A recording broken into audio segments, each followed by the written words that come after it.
প্রিয় দুষ্টু মিষ্টি বন্ধুরা, আমার কেমন আছো সবাই? বন্ধুরা, আমার বাবার সাথে ঘটে যাওয়া বাস্তব একটি ঘটনা আজ আপনাদের সাথে শেয়ার করব। আপনারা ঘটনাটি শোনার জন্য রেডি তো? বন্ধুরা, এটা কোনো বানানো গল্প নয়। এটা শুনলে তোমাদের মাথা ঘুরে যাবে যে এটা কি করে হতে পারে।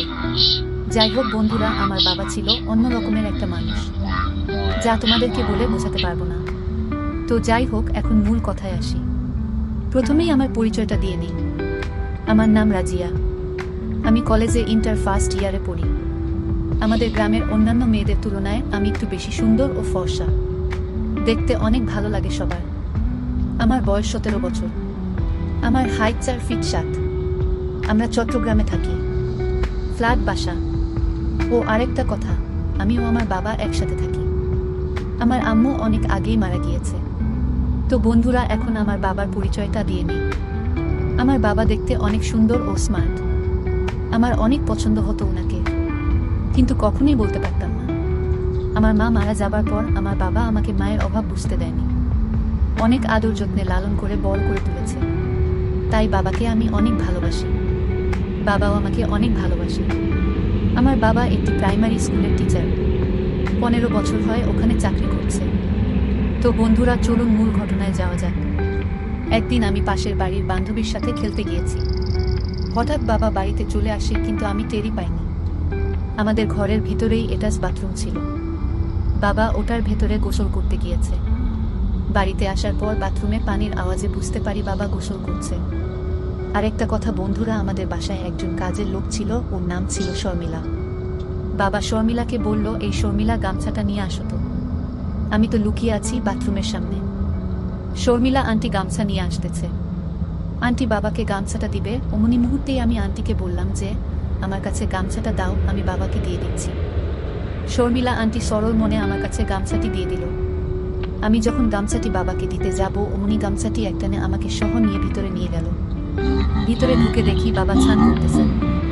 এরপর বাবা আমাকে পিছন থেকে দেখে বলল, জানিস মালা, তোকে না আজকে খুব সুন্দর লাগছে। তুই যে এত সুন্দর করে সাজতে জানিস, আমি তো আগে জানি না।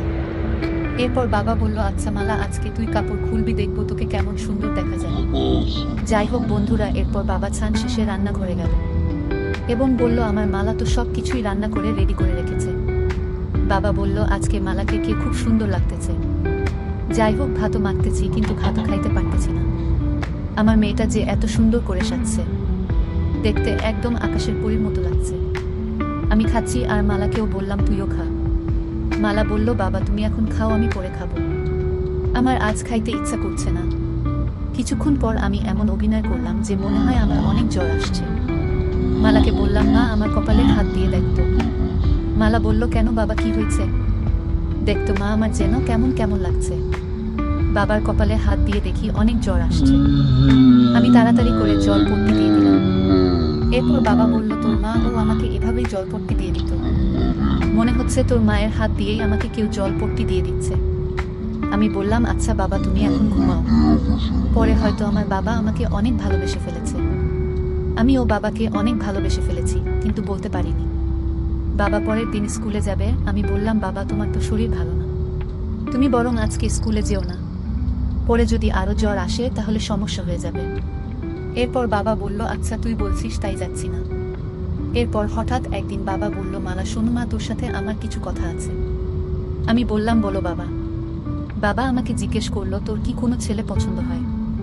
আমি বললাম, হ্যাঁ বাবা, আমার তো তোমাকে অনেক পছন্দ হয়। এছাড়া অন্য কোনো ছেলেকেই আমার আর ভালো লাগে না। মা মারা যাবার পর থেকে তোমার প্রতি আমার অন্যরকম ভালো লাগা কাজ করে। যাই হোক বন্ধুরা, আজকের মতো এই পর্যন্তই। এই ভিডিওর পরবর্তী পার্ট পেতে আমার চ্যানেলটি সাবস্ক্রাইব করে রাখুন।